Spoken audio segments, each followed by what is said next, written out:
The lord. దేవుని మహిమ కలుగాక. అందరూ బాగున్నారండి? ఉదయాన్నే లేచి ప్రార్థన చేసుకున్నారా?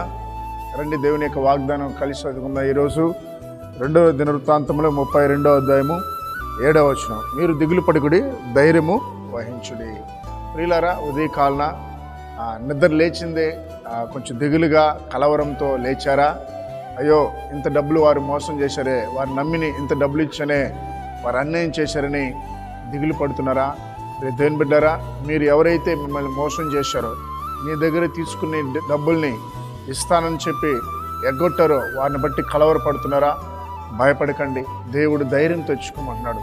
ఎందుకంటే నీ పక్షాన ఉన్నవాడు గొప్ప దేవుడు అండి. కనుక ఒకవేళ నీ కుమార్తె వివాహ విషయంలో, ఇదిగో నేను నా కుమార్తెని ఇలాగా అన్యాయంగా తాగుబోతుకి ఇచ్చేసి పెళ్లి చేశానని దిగులు పడుతున్నావా? తల్లిదండ్రులారా, భయపడకండి. ఆ వ్యక్తి కొరకు ప్రార్థించండి. తప్పకుండా ఒకరోజు మారుస్తాడు, అతను దేవుని మారుస్తాడండి.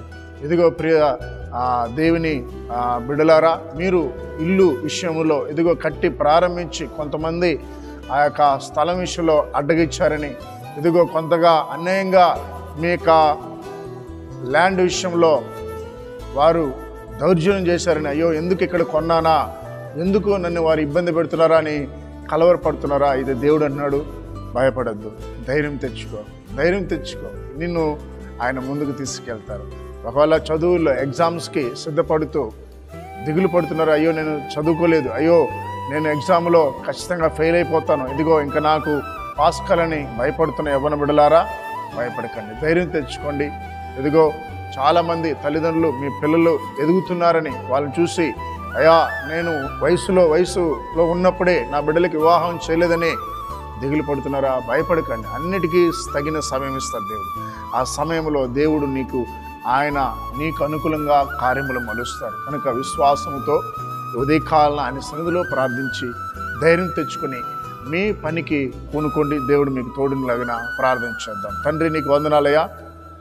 ఈ ఉదయకాలన ఎక్కడెక్కడి నుంచో ఈ యొక్క యూట్యూబ్ ద్వారా వర్తమానం వింటున్న బిడ్డల మీద ఇప్పుడే నీ అభిషేకం దిగునుగాక నా ప్రభా. వారి కలవరముతో బాధతో లేచారు నాయన. దేవా, ఈ వాక్యం చేత వారిని సంతృప్తిపరిచి వారిని ధైర్యపరచమని ప్రార్థిస్తున్నాం.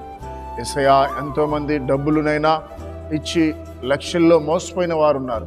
ఎవరైతే మోసపరిచారో వారు మీ వశంలో ఉన్నారు, వారితో మాట్లాడి వారికి సహాయం దయచండి. అయ్యా, ఇదిగో స్థలం విషయంలో, ల్యాండ్ విషయంలో ఎక్కడైతే అన్యాయం జరిగిందో వారికి మీరు సహాయం చేయమని ప్రార్థిస్తున్నాం. ముఖ్యంగా ఉదయకాలన ప్రభా, ఎంతోమంది అమ్మ నాన్న లేని పిల్లలకి, అనాథ పిల్లలకి మీరు తోడునండి, వారి ఆకలిని తీర్చమని ప్రార్థిస్తున్నాం తండ్రి. ఎంతోమంది అనారోగ్యంతో ఉన్న బిడ్డల మీద నీ కనికరం ఉంచండి, నీ గాయపని చేతును బాగు చేయమని యేసు నామములో ప్రార్థిస్తున్నాం తండ్రి. ఆమేన్.